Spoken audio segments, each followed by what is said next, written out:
Hi, I'm Zoe Patterson, and I'm going to be reading from the opening paragraphs from my essay Tawasul in Wasafiri's latest UAE themed issue. This is Tawasul. At 17, I lived in Al Ain and took taxis all over the city to see friends. Al Ain's tangled streets all looked the same. Pale orange, cream, and beige villas stood behind thick walls with iron gates. Nobody knew the street names, which made it hard to give directions and easy to get lost.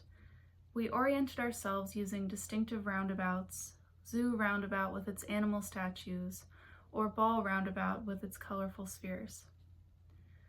To me, Al Ain was like a picture book town, quaint, vibrant, magical, safe. At night, bats swooped in and out of the streetlights, and stray cats curled up on the warm hoods of cars.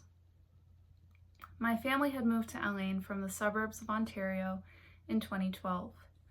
Like most teenagers, I easily absorbed and ruthlessly perpetuated unfamiliar power dynamics, which made me especially suited to our new life as UAE expats. In Canada, I had never used the word expat, but in Al Ain, I became attached to this new identity. It meant I belonged with the British, North American, and European kids, the kids from other places whose parents had enough money to send them to our British school. Being an expat meant my parents, both teachers, suddenly had more money. We could afford to travel, buy nicer clothes, and go out for dinner regularly. A wide range of services became available to us: house cleaning, car cleaning, elite football training for my little brother, and taking taxis everywhere for me.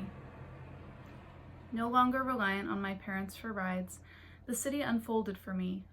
I was often one of the only white people in public, and the attention was jarring at first, but I got used to being watched and catered to. My friends came from countries all around the world, and our parents joked that we looked like a young United Nations assembly, but we all followed the same trends, wore the same clothes, and watched the same TV shows and movies. We spoke English with international accents, meaning British inflected. We wore our school uniforms with blazers in 50-degree heat, and took trips to places like Nepal and South Africa to earn Duke of Edinburgh awards. We rarely befriended the kids who attended the Indian and Lebanese schools next door, and if we did, we kept those friendships separate. We didn't invite them to our desert hangouts or house parties. We only trusted each other. Most of us would go to university in the UK, Canada, and the United States. We couldn't become citizens of the UAE, so we all knew that we would someday leave. This knowledge gave us premature nostalgia, as though Al Ain was always slipping away, even as we dug our heels into the sand. Back in 2014, we had to call the taxi company and give directions to the driver over the phone.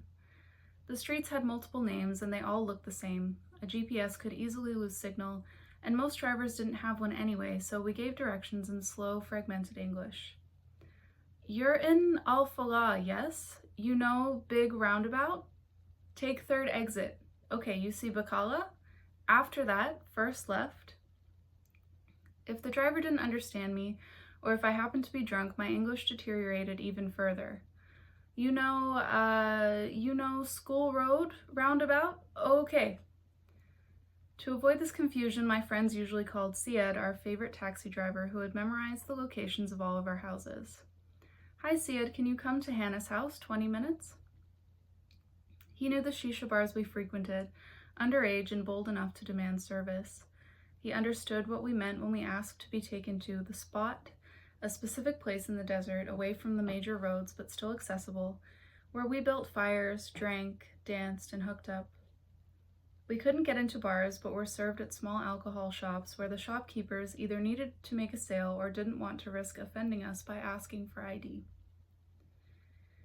We trusted Syed because he never took us to the police station, even when we got so drunk that we could barely stand, and he had to pull over to let us vomit into the roadside greenery.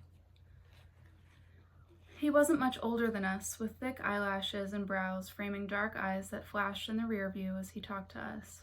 He didn't get mad when we tracked sand into the car or piled 4 people into 3 seats. He remembered all of our names, who was in a relationship with whom, and who had gone to which parties each weekend. The boys called him boss and gave him fist bumps.